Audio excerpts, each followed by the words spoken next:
Hi. All right, so I got an email from Marley, and Marley says, Dave, stop. I'm wanting to challenge myself and eat big meals out like burger, fries, and milkshake, and snacks and muffins at least once a day without compensating on my meal plan around these challenges. Good for you, Marley. I have all the motivation to do this, and I was thinking about what I need to do. In theory, I'm keen to do it and wanting to do it, but when faced with the situation, after morning snack, I just find the fullness gets too much and I genuinely cannot fit anything in, let alone a big challenge meal. The fullness also makes it less enjoyable, and I want to be able to enjoy all these challenges, if that makes sense. I'm just stuck in a really difficult place and need some advice how to keep going recovery when you're completely stuffed with the grim. Because she says if she's hungry the whole time, this would make it easier. The fullness just makes it hard as hell. Yeah, well, I agree. So what happens when you don't eat enough food is that your stomach gets less elastic. So there's lots of different sort of theories, competing theories on what happens to the stomach when not enough food is eaten. But from what it felt like to me, I go with one that it gets less elastic, and so then you get satiated faster because your stomach's not, if you think of it like a balloon, it goes in and out when you're eating, it gets nice and elastic, which is what we want, that's healthy. And then when you stop doing that, when you stop eating to fullness, like you stop eating enough food, then the stomach loses the elasticity, which is not as healthy. So many of us find that we have this huge mental hunger when we're in recovery, but physically we're unable to actually eat as much as mentally we want to. That's pretty common. Although sometimes what happens in extreme hunger is that your physical fullness goes completely out the window and you can't get physically full. So I've experienced both of those things.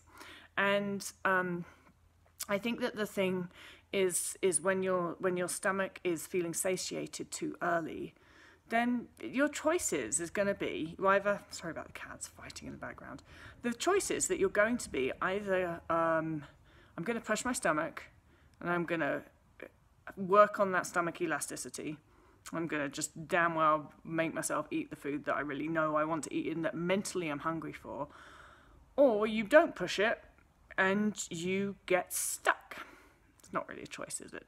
And I think that one of the bigger things that for many of us is that the feeling of eating when not hungry is really undesirable to our brains, because if you think that you're in a famine situation and your brain is like, you've got to migrate, you've got to get the fuck out of there, you only should be eating the minimal amount that you need in order to keep going, and then you should be moving and not just continuing to try and eat, then your brain's going to try and disincentivize you from eating when you're already full, because your brain's like, no, look, you got to get out of here, come on, let's go, you can't just sit around eating even more, because you know, there's not going to be enough sustainable food here.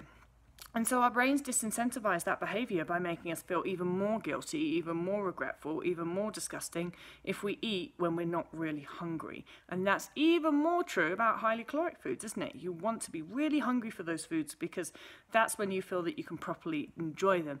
And the reason that you feel that you can properly enjoy them is because you get that feeling of like, I deserve to do this. This is more justified. Eating this right now is more justified than it is when I'm feeling full.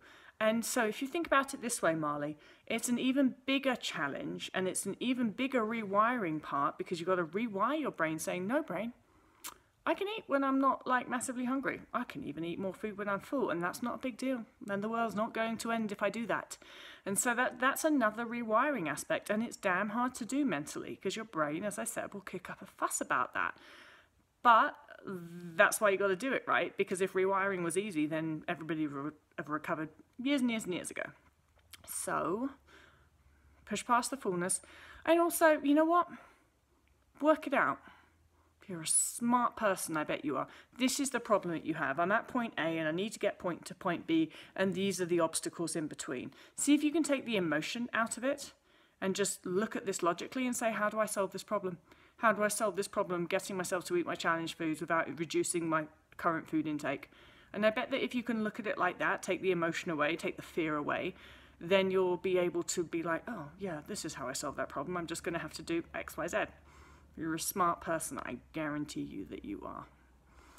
You guys, yeah, they're not going to stop fighting to even say hi.